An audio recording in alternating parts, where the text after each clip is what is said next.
Hello student, जितने बच्चे class 10th में 2026 में अपना विज्ञान का पेपर देने वाले हैं तो उनके लिए वीडियो मेरे पर जो वेरी वेरी मोस्ट इंपॉर्टेंट होने वाली है। क्योंकि आज की इस वीडियो में मैं लेकर के आ गया हूँ 30 वायरल प्रश्न, है ना। मात्र मेरे जो मैं आप लोगों को आज की इस वीडियो में मैं आप लोगों को बताऊंगा 30 बहुविकल्पीय प्रश्न।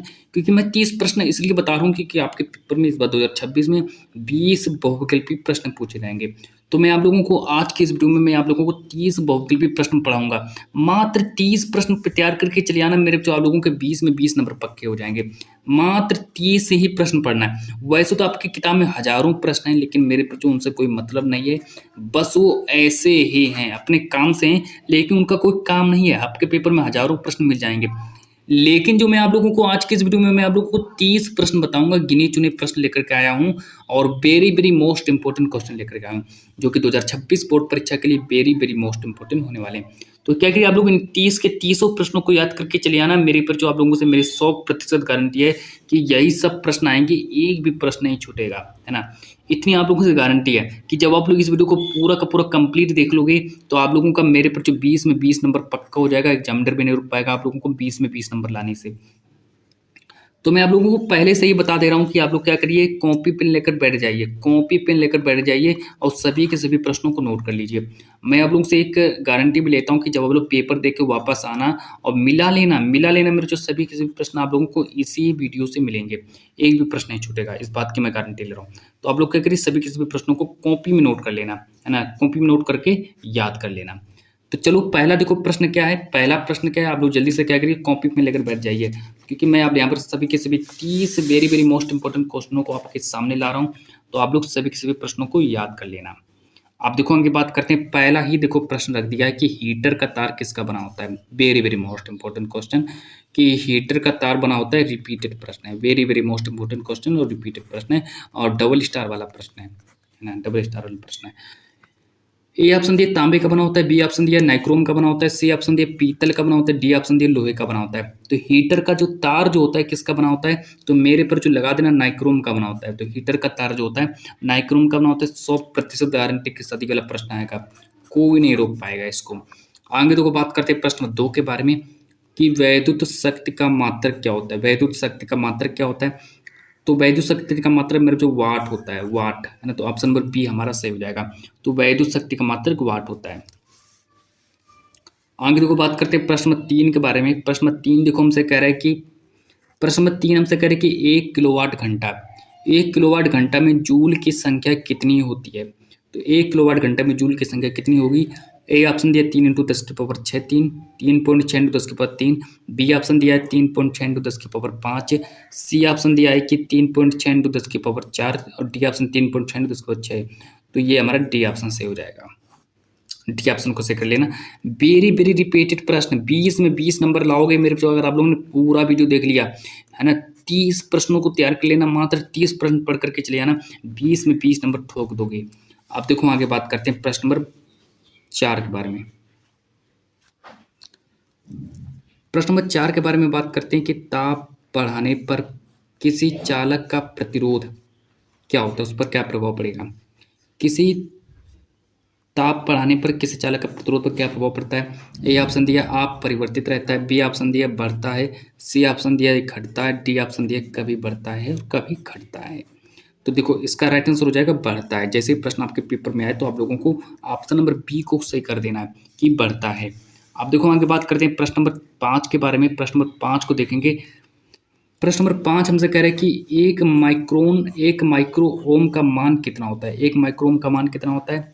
चार ऑप्शन देखो 10⁻⁹ ओम, बी ऑप्शन दिए 10⁻³ ओम, सी ऑप्शन दिए 10⁻�6 ओम, डी ऑप्शन 1 ओम। तो लगा देना 10⁻�6 ओम, मतलब कि 10⁻�6 ओम हमारा पूरा राइट आंसर हो जाएगा।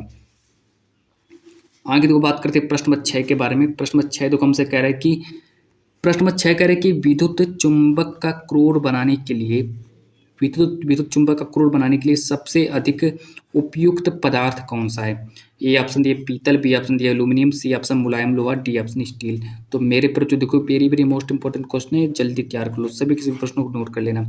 तो इसका राइट आंसर हो जाएगा मुलायम लोहा, हमारा पूरा सही हो जाएगा कि विद्युत चुंबक का क्रोड बनाने के लिए सबसे अधिक उपयुक्त पदार्थ कौन सा हो जाएगा, तो मुलायम लोहा हमारा सही हो जाएगा। चलो आगे देखो, बात करते हैं प्रश्न नंबर 7 के बारे में। प्रश्न नंबर 7 हमसे कह रहा है कि ओम के नियम का सूत्र क्या होता है? फ़ॉर्मूला पूछ दिया है कि ओम के नियम का सूत्र क्या होता है? Very, very most important question और फ़ॉर्मूला ही पूछ दिया। वेरी डबल स्टार लगा लो इस पर, डबल स्टार ज़रूर आएगा इस बार आपके पेपर में। ए ऑप्शन दिया I बराबर V into R, B option दिया V बराबर I into R, C option दिया R बराबर V इंटू आई। तो हमारा राइट आंसर हो जाएगा ऑप्शन नंबर बी, हमारा V बराबर I इंटू आर से हो जाएगा। आगे देखो बात करते हैं प्रश्न नंबर 8 के बारे में।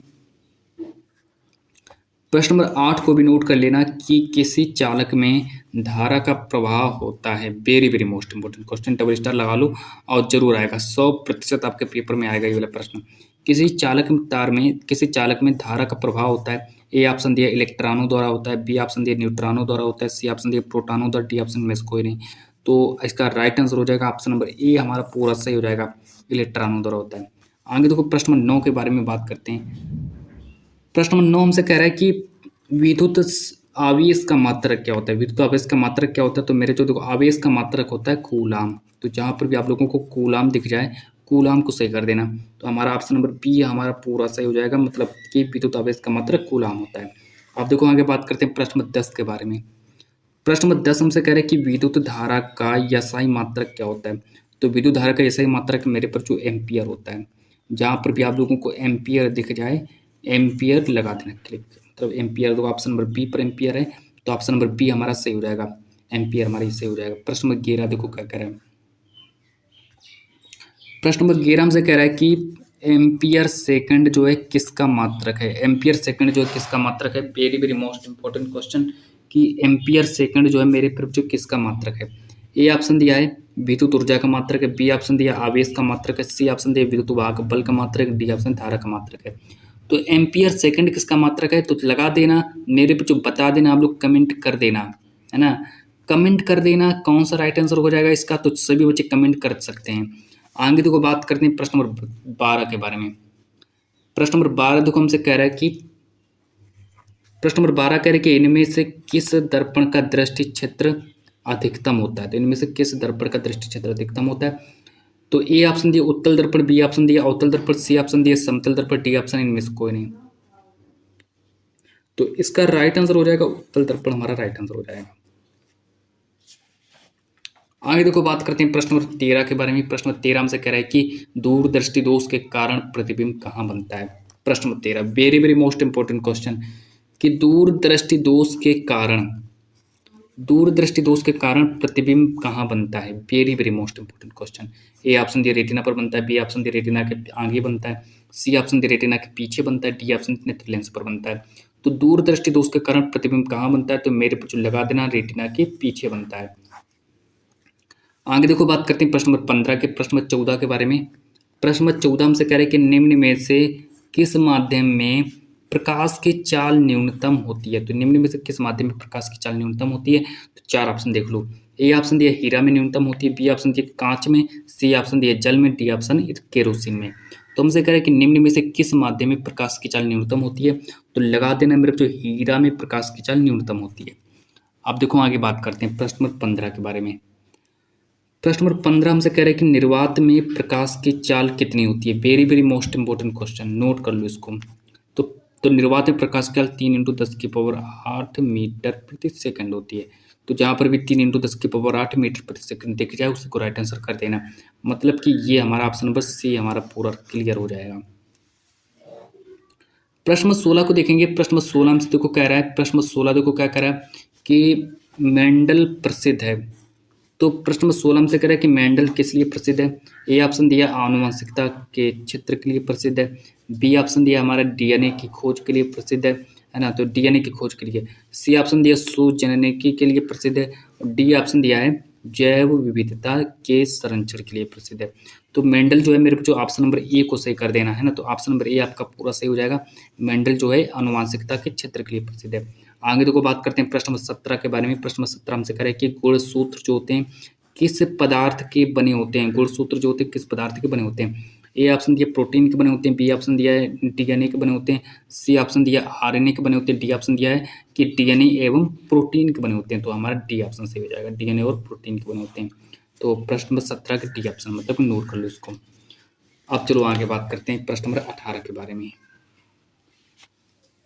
प्रश्न नंबर 18 से कह रहे हैं कि सामान्य एक लिंगी नर पुष्प में नहीं पाया जाता है। तो सामान्य एक लिंगी नर पुष्प में नहीं पाया जाता है। प्रश्न नंबर 18 देखेंगे। ए ऑप्शन दिए पंखुड़ी, बी ऑप्शन दिए पुंकेसर, सी ऑप्शन दिए वर्तिकाग्र, डी ऑप्शन बायदल। तो सामान्य एक लिंगी नर पुष्प में नहीं पाया जाता तो मेरे को लगा देना वर्तिकाग्र को सही कर देना, 1 नंबर मिल जाएगा। आगे देखो बात करते हैं प्रश्न नंबर 19 के बारे में। प्रश्न नंबर 19 हमसे कह रहा है कि जो पत्तियों द्वारा कायिक प्रजनन होता है, तो पत्तियों द्वारा कायिक प्रजनन किस में होता है? तो पत्तियों द्वारा कायिक प्रजनन किस में होता है? तो लगा देना ब्रायोफिल्म को सही कर देना, ए ऑप्शन सही कर देना, मतलब ब्रायोफिल्म को सही करके चले आना, 1 नंबर मिल जाएगा। आगे देखो बात करते हैं प्रश्न नंबर 20 के बारे में। प्रश्न नंबर 20 हमसे कह रहे हैं कि पुष्प के नर भाग को क्या कहते हैं? तो प्रश्न नंबर 20 हमसे कह रहे हैं कि पुष्प के नर भाग को क्या कहते हैं? तो पुष्प के नर भाग को पुमंग कहते हैं। जहाँ पर भी मेरे जो आप लोगों का पुमंग दिख जाए, पुष्प के नर भाग को पुमंग कहते हैं, तो हमारा राइट आंसर ए ऑप्शन हमारा पूरा सही हो जाएगा। आगे देखो फिर हमसे पूछा गया है प्रश्न नंबर 21, प्रश्न नंबर 21 के बारे में बात करते हैं। प्रश्न नंबर 21 हमसे कह रहे हैं कि CH3CH2OH का IUPAC नाम क्या होता है? Very very most important question, double star वाला प्रश्न है कि CH3CH2OH का IUPAC नाम क्या होता है? तो ए ऑप्शन दिया एथेनॉल, बी ऑप्शन दिया एसिटिक अम्ल, सी ऑप्शन दिया मेथेनॉल, डी ऑप्शन एथेनोइक अम्ल। तो CH3CH2OH का मतलब किसका IUPAC नाम हो जाएगा? एथेनॉल को सही कर देना। आप देखो आगे बात करते हैं प्रश्न नंबर 22 के बारे में। प्रश्न नंबर 22 हमसे कह रहे हैं कि प्रोपेन का रासायनिक सूत्र क्या होता है? प्रोपेन का रासायनिक सूत्र क्या होता है? ए ऑप्शन दिया CH4, बी ऑप्शन C4H10, सी ऑप्शन दिया C3H8, डी ऑप्शन C2H6। तो इसका राइट आंसर हो जाएगा C3H8, है ना। तो प्रोपेन का रासायनिक सूत्र होता है C3H8, से हो जाएगा। अब देखो आगे बात करते हैं प्रश्न नंबर 23 के बारे में। प्रश्न नंबर 23 हमसे करें कि C2H6 का IUPAC नाम क्या होता है? बताएं कि IUPAC नाम बताएं। ए ऑप्शन दिया मेथिन, बी ऑप्शन दिया एथाइन, सी ऑप्शन दिया एथिन, डी ऑप्शन एथिलीन। तो देखो C2H6 का IUPAC नाम क्या होता है? तो इसका राइट आंसर हो जाएगा एथिन को सही हो जाएगा हमारा पूरा, मतलब प्रश्न नंबर 23 का हमारा राइट आंसर हो जाएगा सी ऑप्शन हमारा सही हो जाएगा। अब देखो आगे बात करते हैं प्रश्न नंबर 24 के बारे में। प्रश्न नंबर 24 हमसे कह रहा है कि प्रश्न नंबर 24 कह रहा है कि एल्यूमिनियम कार्बाइड पर जल की क्रिया द्वारा इनमें से कौन सा हाइड्रोकार्बन उत्पन्न होता है? तो एल्यूमिनियम कार्बाइड पर जल की जब हम अभिक्रिया कराते हैं तो इनमें से कौन सा हाइड्रोकार्बन उत्पन्न होता है? तो ए ऑप्शन दिया एथिन उत्पन्न होता है, बी ऑप्शन दिया एसिटिलीन उत्पन्न होता है, सी ऑप्शन दिया मेथिन उत्पन्न होता है, और डी ऑप्शन दिया एथिलीन। तो लगा देना मेरे जो मेथिन को सही कर देना कि एल्यूमिनियम कार्बाइड पर जल की क्रिया द्वारा इनमें से कौन सा हाइड्रोकार्बन उत्पन्न होता है? तो मेथिन उत्पन्न होता है। Very very most important question, double star वाला प्रश्न, डबल स्टार लगा लो इस पर। अब चलो आगे बात करते हैं प्रश्न नंबर 25 के बारे में। प्रश्न नंबर 25 हमसे कह रहा है कि शुद्ध वायु क्या होता है? प्रश्न नंबर 25 देखो, शुद्ध वायु क्या होता है? ए ऑप्शन दिया एक समांगी मिश्रण होता है, बी ऑप्शन दिया धातुओं का मिश्रण होता है, सी ऑप्शन दिया यौगिकों का मिश्रण होता है, डी ऑप्शन उपरोक्त में से कोई नहीं। तो शुद्ध वायु क्या होता है? तो शुद्ध वायु जो होता है मेरे पर जो एक समांगी मिश्रण होता है। तो आप लोगों को ऑप्शन नंबर ए को क्लिक कर देना है, ऑप्शन नंबर ए हमारा सही हो जाएगा। आगे देखो बात करते हैं प्रश्न नंबर 26 के बारे में। प्रश्न नंबर 26 हमसे कह रहे हैं कि सामान्य तापक्रम तथा दाब में द्रव के रूप में पाई जाने वाली धातु क्या कहलाती है? चलो देखो कौन सी धातु होती है जो सामान्य ताप पर दाब में द्रव के रूप में पाई जाती है? ए ऑप्शन दिया क्लोरीन, बी ऑप्शन दिया ब्रोमीन, सी ऑप्शन दिया फ्लूओरीन, डी ऑप्शन दिया आयोडीन। तो लगा देना मेरे जो इसका राइट आंसर हो जाएगा ब्रोमीन को सही करके चले आना, आप लोगों का 1 नंबर मिल जाएगा। आगे देखो बात करते हैं प्रश्न 27 के बारे प्रश्न 27 के बारे में कि निम्न में से कौन सी धातु उष्मा की कुचालक है? इनमें से कौन सी ऐसी धातु जो उष्मा की कुचालक है? ए ऑप्शन दिया पारस, बी ऑप्शन दिया सीसा, C option sodium, D option लोहा। तो इसका राइट आंसर हो जाएगा सीसा हमारा सही ऑप्शन हो जाएगा। अब देखो आगे बात करते हैं प्रश्न नंबर जो मेरा 28 मतलब प्रश्न नंबर 28। प्रश्न नंबर 28 देखो क्या कह रहा है। प्रश्न नंबर 28 कह रहा है कि निम्न में से कौन सी धातु अम्ल से हाइड्रोजन विस्थापित नहीं करती है? तो इनमें से ऐसी कौन सी धातु जो अम्ल से हाइड्रोजन विस्थापित नहीं करती? मेरे पर जो very very most important question है, very very most important question है कि निम्न में से कौन सी धातु अम्ल से हाइड्रोजन विस्थापित नहीं करती है? तो इसका राइट आंसर आप लोग मुझे खुद बताइए। ये प्रश्न मैं आपके लिए छोड़ रहा हूँ, आपके लिए, है ना। आप लोग मुझे कमेंट में बताइए। तो चलो आगे देखो प्रश्न नंबर नेक्स्ट, प्रश्न नंबर 29। प्रश्न नंबर 29 कह रहा है कि निम्नलिखित में से कौन सी धातु ठंडे जल में अभिक्रिया करके हाइड्रोजन गैस देती है ना? तो निम्नलिखित में से कौन सी धातु जो है ठंडे जल में अभिक्रिया करके हाइड्रोजन गैस देती है? तो इसका राइट आंसर मेरे जो आप लोग मुझे खुद बताइए। ये 2 प्रश्न मैं आप लोगों के लिए छोड़ रहा हूँ, आप लोग मुझे दोनों प्रश्नों का जवाब दीजिए। तो अभी तक मैंने आप लोगों को बताया वेरी मोस्ट इंपॉर्टेंट क्वेश्चन 29 प्रश्न ही मैं लेकर के आया हूँ। तो आप लोग मात्र 29 प्रश्नों को याद कर लो बस। 29 प्रश्नों को याद करके चलिए आना, आप लोगों का पूरा काम हो जाएगा। यहाँ से मेरे जो आप लोगों के 20 में 20 नंबर पक्के हो जाएंगे। तो चलिए जब तक के लिए आज की इस वीडियो में मैं इतना ही रखता हूँ, मिलते हैं नेक्स्ट वीडियो के साथ।